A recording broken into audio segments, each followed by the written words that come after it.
people, my community, our village, and not me myself. That is why in the past, without a doubt, there was unity of purpose and selflessness, which was the hallmark of the survival of every African society. Now, building healthy relationships with people in society is stimulated by kinship, is stimulated by identity and kindness, and it makes individuals as a sure way of building a strong and peaceful nation. Therefore, we need social interaction centered on the respect for one another. Now, any society that fails to consciously preserve its history, language, and culture is likely to lose its identity because people are born, after a while they die, but language and culture remain forever.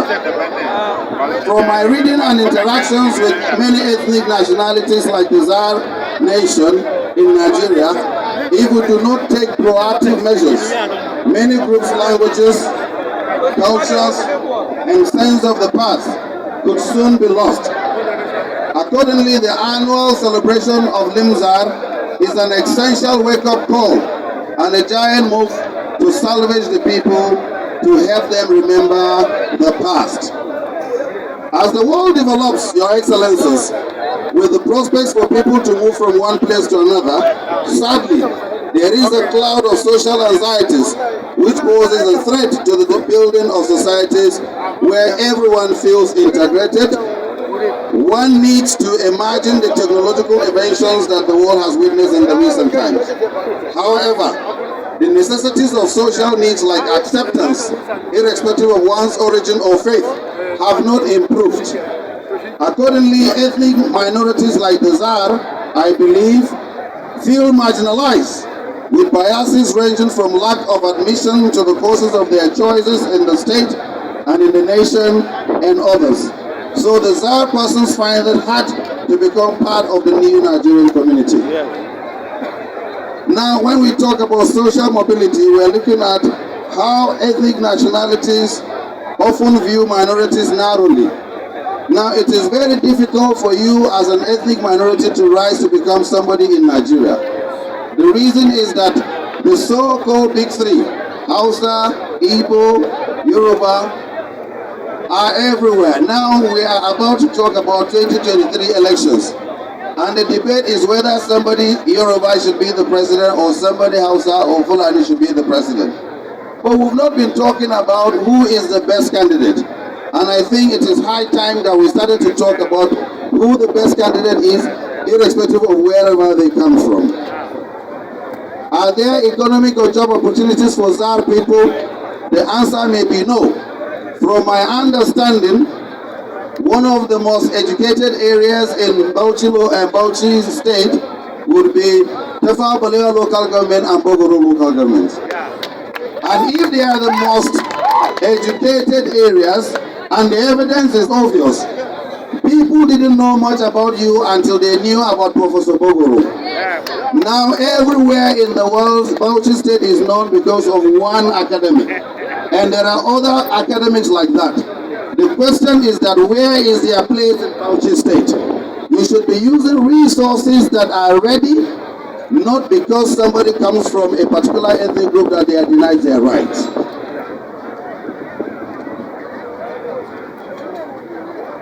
Can the Zaar people talk about fair representation?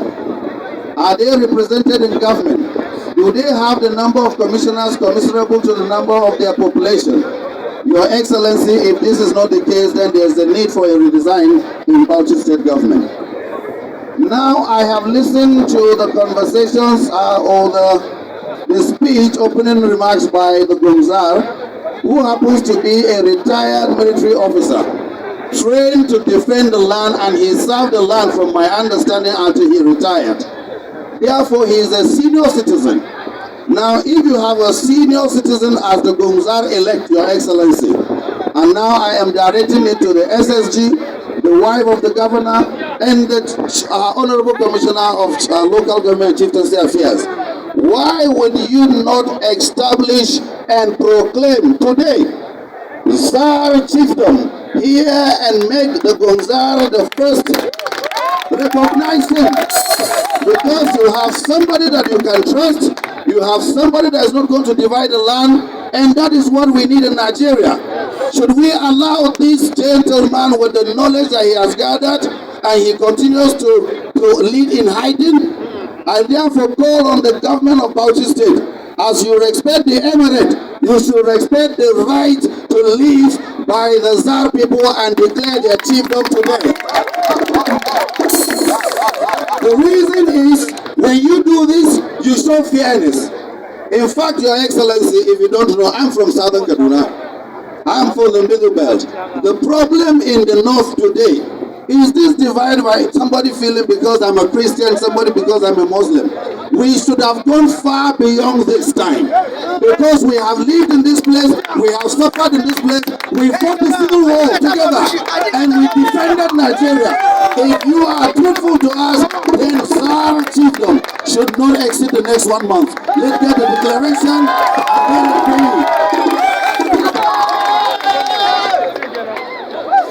This is the land that I have known. All the Zaar people that I've left, that I've met, they are very intelligent people. And if you have an intelligent nation, you should develop this nation so that the dividends of democracy will be felt and be felt well. When everybody feels belong, then there will be peace. When people don't feel belong, there will be no peace. And I'm speaking to you as an expert in peace and conflict development, that all the crises in Nigeria have come from marginalization, domination, and denial of people's rights, which should not be happening in the 21st century. I have seen the young man who developed a motorized wheelchair. I don't know whether he has the capacity to go to the university or to the polytechnic. But in Bauchi State, it's going to prove to be the Bauchi State that I used to know before. With a university like Abu Balewa University that is well known, with a polytechnic that is well known. I think one of the things that the government must not leave this place without doing is to ensure that he is granted a scholarship, that he will study and teach other people. Even if it's not going to be formal university, we can teach them entrepreneurship, how to create these bicycles. And we are going to do the best for it. Your Excellencies, I am not going to bore you with long speech. But one thing I'm going to tell Your Excellencies is that even if we talk from today till tomorrow, if we are not truthful in our dealings with ethnic minorities, Nigeria will never see that development that she yearns for. Ethnic minorities have been denied their rights. They have been denied their rights across northern Nigeria and across Nigeria. I think it is no longer something that you should be talking about. Right now, any ethnic minority that demands for a right, follow the history, give them their rights. As I go to take my seat, I'm going to tell you that I have read the history of this place. I read the history of this place, and I knew that in about 1903, the resident in Bauchi reported to the resident in Zaria, which was the seat of northern Nigeria. And he said, I wanted to know about the Sayawa people. Now, I have not used the word Sayawa until now. The reason is that I believe that the people should be called by their indigenous names at all times. Therefore, I refer to the Zaar people as Zaar, because if you call me by a name that I'm not comfortable, you are invariably insulting me. However, the word Sayawa happens to be a word that is not something that we should be ashamed of. But we still need the name Zaar, because that is what connects us with our 4 ancestors who didn't understand Hausa at all. Now these people were very entrepreneurial. They had a lot to sell. Because of that, people were coming from all walks of life to come and buy grains here. And then they will say, we are going to where we are going to buy. in the Now, if these people were useful in 1903, it means that they should be more useful in 2022. And they are going to be more useful to Bauchi State government, Bauchi State communities, and their neighbors here, if they have a designated chiefdom.